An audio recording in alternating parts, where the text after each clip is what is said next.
Sonic CD was a game that always eluded me as a kid. I mean, I played Sonic 1, 2, 3 and Knuckles more times than I can count, but this one, I never really paid much mind to. That is until Sonic Origins came around and made it available for everyone, and I played it. And I didn't like it. But that was 2 years ago, and I honestly don't remember that much about it, so I thought I'd go through this game one more time to get a more definitive opinion on this game. But before that, I must stress that much like the Sonic 1 video, I played this game via Gems Collection first, but to get footage, I played it through Origins, and because it looks nicer, of course. But before we begin, as we did last time, let's take a look through the manual. Okay, so here it is, and we actually have a pretty extensive plot synopsis. Like, this is at least a paragraph. The Sonic 1 plot was what, a sentence? The story here is that a planet known as Little Planet that appears in the last month of every year has appeared, and Dr. Robotnik has chained the planet to a mountain and begun transforming it into a giant fortress with his robot army, and it's up to Sonic to stop him. The story is cool, and it adds some lore to the Sonic world. Other than that, this manual doesn't have much except for the stuff we already covered in the Sonic 1 video, like the super items. Were they called that in Sonic 1?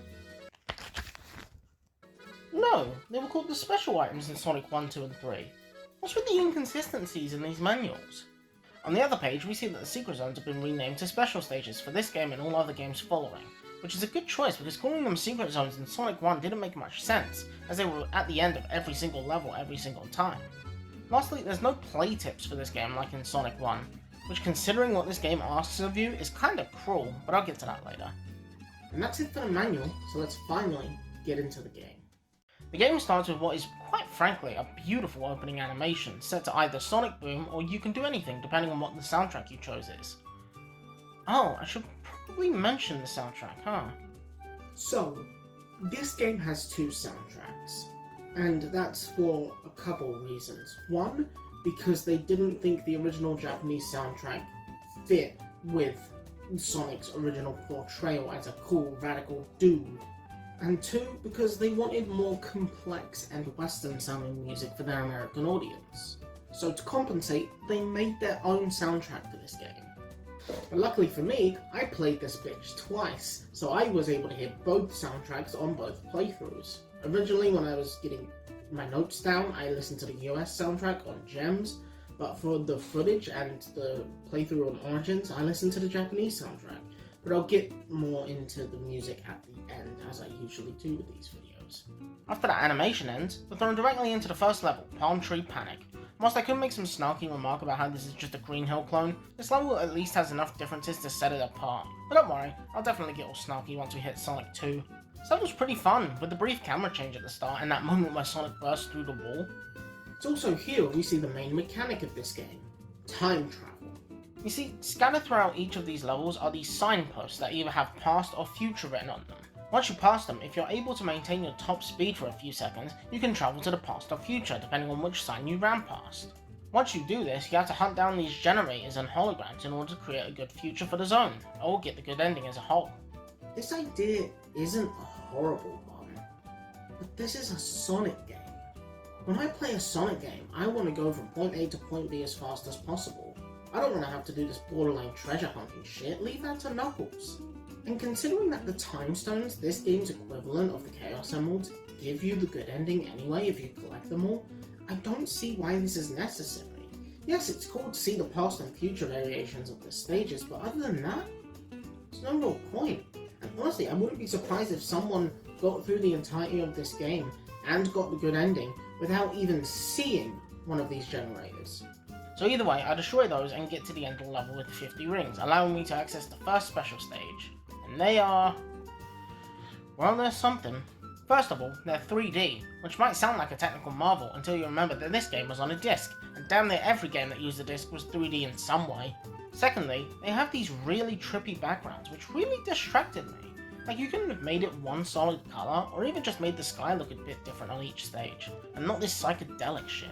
And thirdly, beating these gives you the new MacGuffins for this game, the Time Stones. They don't do anything, except get you the good ending, making the time travel mechanic practically useless. Either way, I got the first one and moved on to the next stage. Palmtree Panic Act 2 didn't introduce anything except for these swinging platforms, and I think that's it. I managed to go to the past and destroy the generator, but I couldn't for the life of me find where the hologram was in this level. I got a time over here. I understand you want me to look around the level, but giving me a time limit is just downright cruel. So I decided to say fuck it and just focus on the time stones. Speaking of which, Special Stage 2 is here, and it was annoying. Mostly due to my depth perception, but I managed to get through it. Act 3 isn't a level, more so it's a short lead up to a boss fight with Eggman in the Egg HVC001? What kind of fucking name is that? Anyway, he floats down and we stand behind him because apparently he didn't program it to turn around, and he's done. Overall, Palmtree Panic is a pretty good level. It introduced you to the main mechanics of the game pretty well, and it's just a fun level outright. On to the next song now, Collision Chaos, and it's here we're introduced to fan favourite character Amy Rose. That is until she's kidnapped by another fan favourite character, Metal Sonic. Collision Chaos is the pinball stage of this game, though I use that term very loosely. You see, in other games like Sonic 1 and 2, the pinball stages are usually built with the pinball mechanics like the flippers and bumpers in mind. Here, it's like they saw those levels and went, oh, people must like these levels because they have flippers and bumpers and springs everywhere. So they just spam them all over the level, making it really hard to time travel. Not that I did that anyways. So I just got to the end with 50 rings to access the special stage. Special stage 3 was annoying due to the awkward placements of the UFOs causing you to over or undershoot your jumps, but I just about managed to do it. Collision Chaos Act 2 was annoying, mostly due to the bumpers and springs everywhere, but also because it's not clear where you need to go. I mean, look at this! How am I meant to know that this specific wall isn't solid, when it looks like every other damn wall in this game? Other than that, there's not much to talk about with this level. Special Stage 4 is the best looking one yet, and I actually found it easier than the first 3, so I was able to get the time stone without much stress. Act 3 has you going up against Eggman in the Egg Tilter, and boy is that name fitting, because this boss tilted me. It's not even a boss, it's just a badly designed pinball machine with bumpers shooting you back down at top speed, and Eggman throwing these bombs, which never hit me. All Eggman does in this fight is just sit at the top and wait for you to hit him. Such a terrible boss. Overall, Collision Chaos is my least favourite level so far. If it was better designed, I could see myself liking it, but the way it is right now, it's just annoying to get through with the springs and bumpers everywhere. Here we are in the next level, Tidal Tempest, and it's a Labyrinth Zone clone. But compared to Labyrinth Zone, this level was fine, and I didn't find it too hard. So I got to the end and went for the 5th time stone. Special Stage 5 was another nice looking one, but unfortunately due to the UFOs moving so quickly, I wasn't able to get the next time stone. Tidal Tempest Act 2 was more tense than Act 1, but I still found it fairly easy, and I managed to get to the end with 50 rings. So let's get to the next time stone. Oh god, my fucking eyes! I didn't get it. Act 3 is another boss fight against Eggman in this egg bubble, and it was pretty easy. Not much else to say really. Tidal Tempest wasn't what I was expecting it to be. As soon as I saw it was a 11th zone clone, I was getting ready to despise this level. It's actually fine. Tense at times, but still fine. Quartz Quadrant is next, and its gimmick is these treadmills that switch directions when you run past these switches. I really like this idea, especially for a Sonic level, because it lets you either go through the stage faster and get to the end, or slow down so you can find the time warp signs. But I just got to the end with 50 rings. I forgot to jump in. Act 2 was more the same from Act 1, so there wasn't really much to say about it, so I just got to the end. Act 3 was the boss fight against Eggman in the Egg Conveyor, and it's pretty fun. It's less about hitting Eggman and more about outsmarting him by making him hurt himself by grinding his platform against the conveyor. It's really imaginative and might be my favourite boss so far. Quartz Quadrant all in all was a fun one, with the conveyor belts pushing you in every direction and the boss being genuinely fun to figure out. It's a good level. And the music's great too. More on that at the end. And here we are in Wacky Workbench. Please no. Some notable things about this level are the moving platforms, these electric wires, and destroying my will to live. This is probably the most annoying stage in the game. These bouncing floors just make the level so frustrating to get through, and with 50 rings no less. So it shouldn't surprise you to hear that I wasn't able to. This level sucks. Act 2 starts with you riding a really fast platform into a whole bunch of rings, but other than that it's got more of the same bullshit from Act 1. It's got nothing to add, it's just that annoying. The boss of this stage is the Egg Razor. Not named because it shoots sharp projectiles at you, but because it raises you up. Which makes sense at face value until you realise it's spelt like this. He drops these blocks down that you have to avoid being crushed by, then you have to jump on top of them before the floor electrifies and launches you up so you can hit Eggman. Do this 3 times and you're done, unless you don't realise that on the 3rd hit you have to jump off the block or else you'll get crushed, which is great game design. Wacky Workbench sucks, moving on. And here we are, Stardust Speedway, the most popular level in this game if Generations and Mania are anything to go by, and I think it's fine. I mean, I see why it's the most popular if that's what you want me to say, but as a level itself, it's confusing and a real hassle to get through. And at this point, I'm not even trying for the time stones anymore, I just want this to end. Act 2 is just as confusing with all the different parts and the speed boosters everywhere, but I managed. The Act 3 boss isn't actually Eggman this time around, but rather Metal Sonic, who challenges us to a race while Eggman follows behind with an insta-death laser. Which begs the question, why didn't Eggman use this before? Like, instead of dropping bombs while Sonic's running on the egg conveyor, just use this and kill him. I guess an IQ of 300 doesn't come with a brain to use it. So we race Metal Sonic, avoiding spikes and not falling behind, and we beat him. See you in 10 years, mate. We also get to save Amy after she got kidnapped in Collision Chaos, and we move on to the last stage. Stardust Speedway overall is really fun, and I can see why it's the most fan-favourite level of this game. Even though I do have my problems with it, it's still a really good time. Here we are in the final level now, Metallic Madness, and it's basically this game's version of Scrap Brain Zone. It's got a bunch of really annoying enemies, traps everywhere, and a confusing layout, but it's the last level so I can let it slide just this once. Oh, and I didn't get the time stone in this stage, or the next one, just so you know. Act 2 is just more the same from Act 1, except there's more enemies, more traps, and this section where Sonic gets shrunk down, which I found the sprite for pretty cute. Other than that, there's not much else to talk about. It's final boss time, and this time we go up against the Egg Spinner. And I'm gonna be honest, I don't really know how to beat this boss. I mostly just damage boosted through it and won that way. I'm assuming you hit him when he drops down and rotates, but I'm not sure. After this, we get a cute cutscene of Sonic saving Amy and placing her safely on the ground and running off to stop Eggman. Credits roll. Sonic CD is conflicting. It's mid, I'd call it, but not mid in the same way Frontiers or Black Knight are. Those are good mid. But it's not mid in the same way Heroes or Sonic Lost World are. Those are bad mid. This game is just mid-mid, if that makes sense.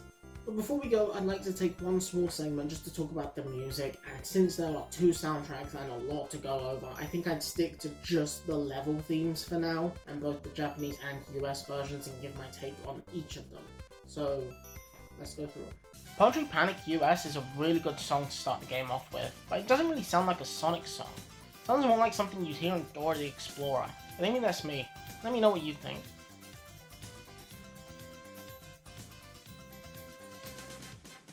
The Japanese Palmtree Panic is probably the first song I think of when I think of this game. It's upbeat, funky, and the children shouting "Yay!" at the beginning is such a nice touch. It's like, yay, a new Sonic game! So out of the 2, I prefer the Japanese version.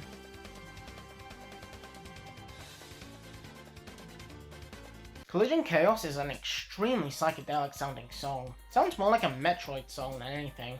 The bass line's good, and the bongos in the background were a nice, if unnecessary, touch. So overall, a pretty good song.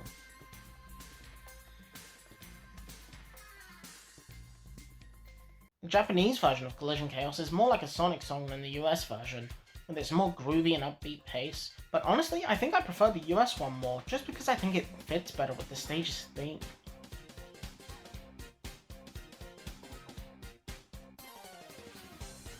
Tidal Tempest US is the only song from the American soundtrack that I remember because of the vocals throughout the song. As for the song itself, it's really catchy and I think it fits with the theme of the stage really well.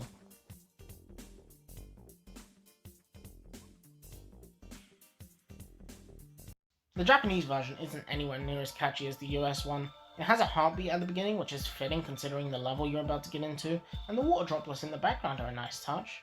But I'm sorry, it just doesn't hold a candle to the US one, it's just that good.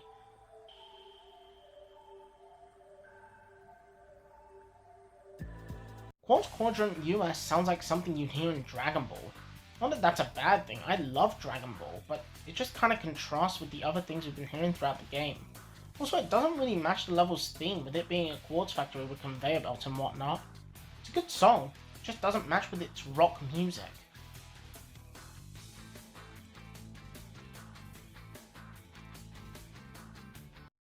Oh, rock. Quartz. Is that the point? The Japanese version of Quartz Quadrant, on the other hand, sounds way more mystical and magical in comparison. Fits with the crystals scattered around the level. It also has a crystal shattering sound partway through, which really sets it apart from the other levels. Overall, just a really good song.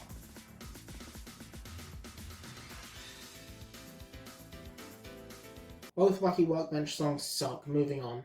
Stardust Speedway US is a beautiful song. Like, I could see myself listening to this on a late night drive on a clear starry night with the roof down and the wind in my hair, and I'd love it.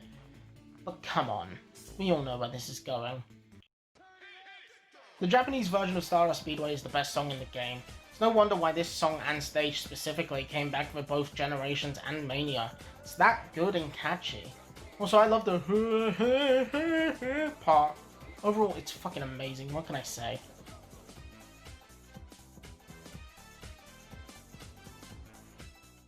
Metallic Madness US sounds almost alien, which doesn't make a whole lot of sense considering it's Eggman's bass. And yet again, it sounds like something you'd hear in Metroid. Although I do like how the music gets more insane and has more instruments the further in it gets, almost as if the entire stage is falling apart. Nice touch if I do say so myself.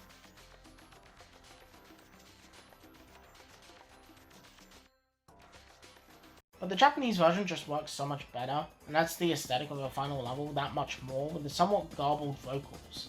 It's intimidating, groovy, and overall just a good song to send off the game.